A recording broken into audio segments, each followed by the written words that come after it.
Okay, time to start the news show for this week, and my hair is very wet.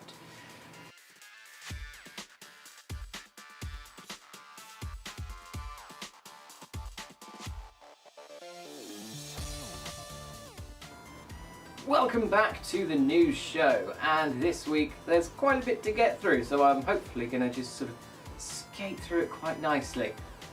Gonna bet that won't happen though. We will start with the PlayStation 4 has announced its 4.5 software update, and that adds two major features, ones that have been kind of clamoured for, especially amongst fans and early adopters since the beginning.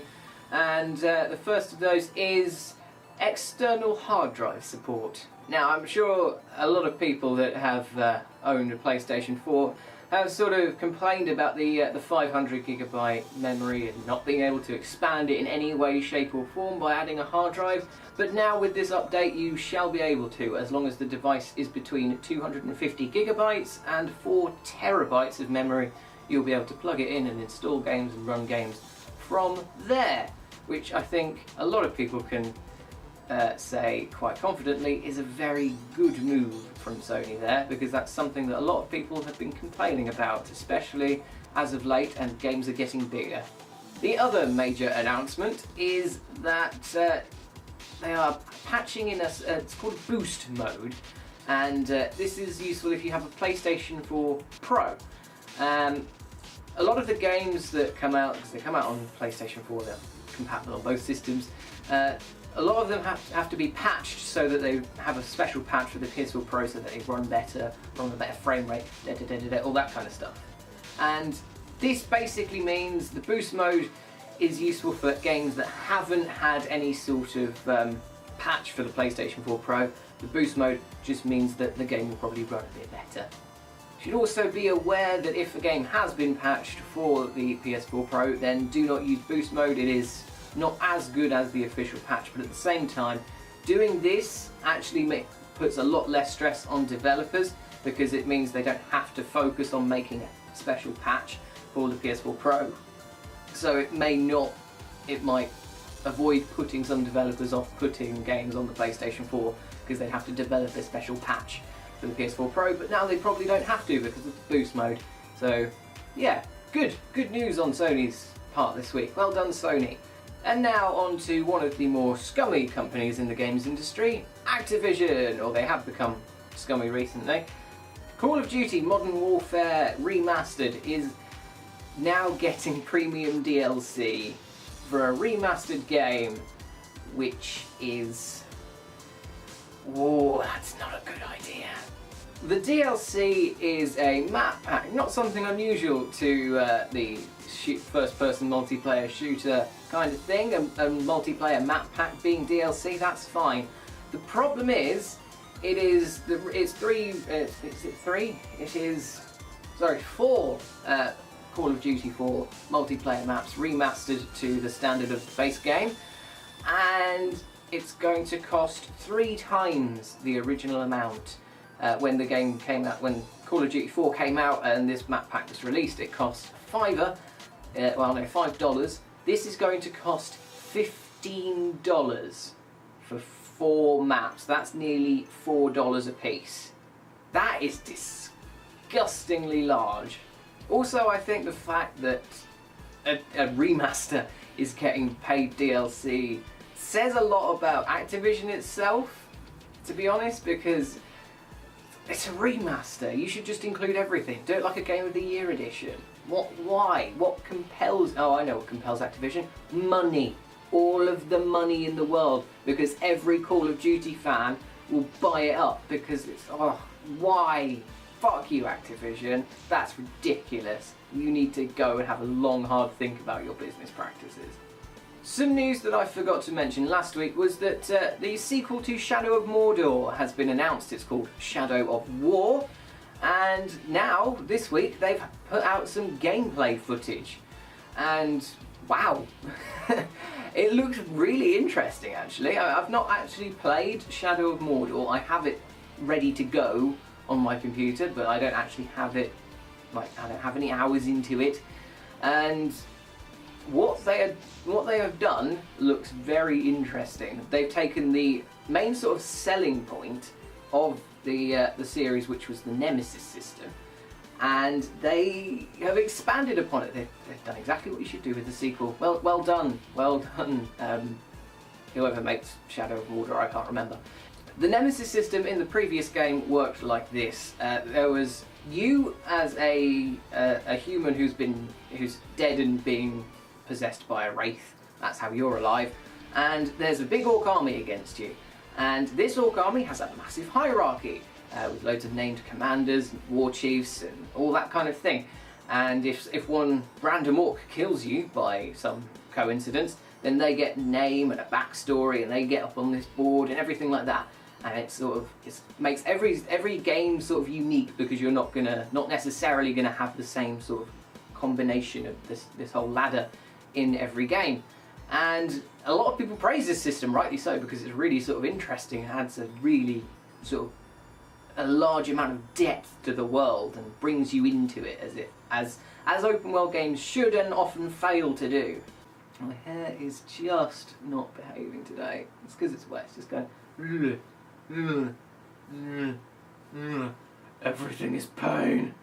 In the sequel, the gameplay trailer that was released, they have shown that they have expanded the Nemesis system to actually work on your side as well. You are in charge of an army, most of which I think you just sort of possess and compel to do. Well, not possess. You compel them to be on your side.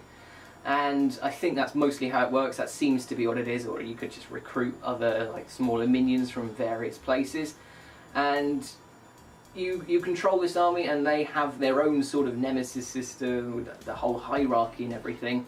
And in the gameplay trailer, they took over a stronghold, which was a very detailed stronghold, I might add. It was really fun to look at. It's gorgeous. Various sort of things happened during this thing. Like, they had a big sort of huge hunking troll that could break down barriers and everything and be like, I'm a big troll, and it got killed halfway through because of some fire. And when you were facing off against one of the guardians of this stronghold, someone that you'd possessed earlier on in the game helped you out when you were nearly going to die.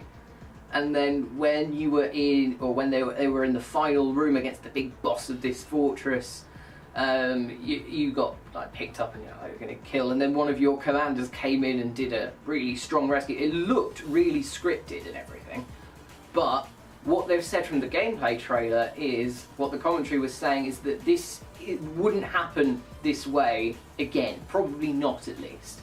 Not unless you completely recreated it exactly. They're saying that all of these things are unique to this thing, and every person will have a different experience with this fortress. If that's true, and if all of these events don't actually happen like that, you're not just going to be that, but it's a different character. If it happens sort of dynamically and as it needs to, I am all for that. That is a really cool idea that there's so many ways you could go with that. Because of the way the Nemesis system works on your side now, you can also have stories. It's not just sort of revenge and killing. There's also stories of friendship and betrayal that can be caused by this Nemesis system, and I think that's going to make a really interesting game if they get this right. So keep an eye on Shadow of War, I think. Little short bit of news now. Hearthstone have Blizzard have upped the price of Hearthstone packs and however it's done. I don't play Hearthstone. They've upped their prices in the UK, and I think that might be down to one particular thing. Brexit! Yeah, they've upped their prices in the UK. The UK specifically, so it's down to the currency of the pound is not as strong as it was about 8 months ago. Can't think why. No reason spring to mind at all as to why that would be. And finally, this is a sort of 4 things in a row, but they're kind of small things that add together, and it's the Switch again. It's almost as if a new console's been launched and there's plenty to talk about with it.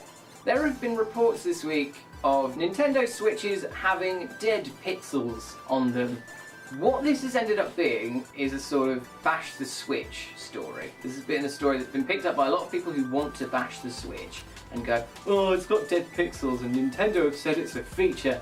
Right, when they said that it was fine, what Nintendo actually mean is there is an industry standard in LCD screens. This industry standard means they have a sort of acceptable limit of dead pixels on an LCD screen before they will actually do anything about it.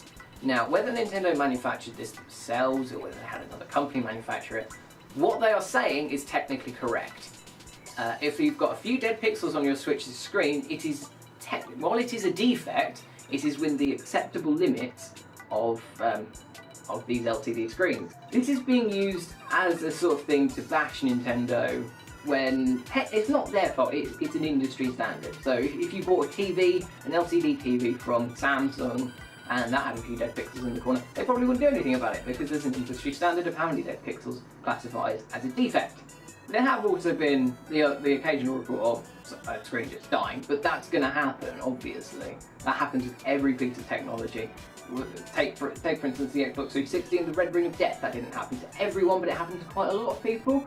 And I'm sure people who bought a PS4 or an Xbox One when they came out, some of them died. I'm sure that happened to one or two people. It's obviously the exception rather than the rule, and people are kind of just taking the piss and using this as a sort of excuse to just go, oh, the Switch is shit. When in reality it's got issues, but on the whole it seems to be, from what I've seen of everything, not too shabby. You might remember a couple of weeks ago I talked about the Switch's Joy-Con issues, and this has sort of come to a head this week where Nintendo have come up with various sort of, well, they've come up with a fix for the Joy-Con disconnecting, and they're saying maybe stay away from fish tanks.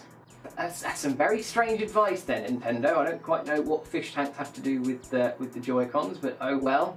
There are rumours that Nintendo are actually going to recall the Joy-Con, the left-hand Joy-Con on the Switch, mostly because it is just the left-hand one that's glitching out. But if it is doing that, then it's sort of a defective product and it needs to be sent back and redone. So that's a possibility, although what are you going to do with just a Switch with just one controller? I don't quite understand. In a nice sort of quirky thing, the Switch's Pro controllers have a secret little message on them. If it's on the right-hand thumbstick, if you pull that down and just on the rim, there is a message that says, "Thanks to all game fans," in sort of text speak. That's a fun thing. Don't really know why they did it. I think it's just Nintendo being Nintendo and kind of off the wall and weird, but that's quite a fun thing to see. And finally, it really does seem like I bash the Switch a lot, but I'm not intending to, and I'm going to remedy this now by pointing out the good news that the Switch is Nintendo's fastest selling console ever in Europe. Now, we know that Nintendo have never had as much of a grasp on Europe as it did in America and Japan. Well, because in the 80s they had things like the Commodore and all that kind of stuff, were more popular home computers. And then I think PlayStation kind of took over in Europe in the 2000s. So, but this is a really good thing to see that in Europe at least it is Nintendo's fastest selling console. Worldwide, it has sold twice as many units so far as the Wii U had in the same time frame, which is a good sign actually, because Nintendo kind of needed to get this right with the Switch, and they've got it sort of half right at least. They're selling quite a few units, and hopefully they will go on to sell quite a few more because they really needed to. So that's it from gaming news this week. Quite a slow news week really. I mean, most of that's a sort of a bit of faff really. Oh no, I forgot one thing just quickly. Jim Sterling, the Digital Homicide thing's over, and he got caught up in a trademark dispute. It's not a trademark dispute, and everyone who's got half a brain knows it's not a trademark dispute. It's just a stupid developer trying to silence him again. So that's stupid, basically. That's that bit of news. That's all of it that I'm aware of. Editor's note, since recording this news segment, Jim Sterling has tweeted an email from YouTube saying that they have completely rejected the trademark claim against his video, and that is a good day for freedom of speech, and a bad day for some shitty game devs who can't take criticism. So that's it this week, and yeah, if you enjoyed this video, please do feel free to like and subscribe, and I will have more news for you next week, or I will have more gaming videos for you this week. I have a sim series that runs Monday and Friday, and I have a random Let's Play video that runs every Wednesday, which this week will be LEGO Worlds, which has just come out of early access. So thank you very much for watching this video, I hope you enjoyed it, and I will see you next time.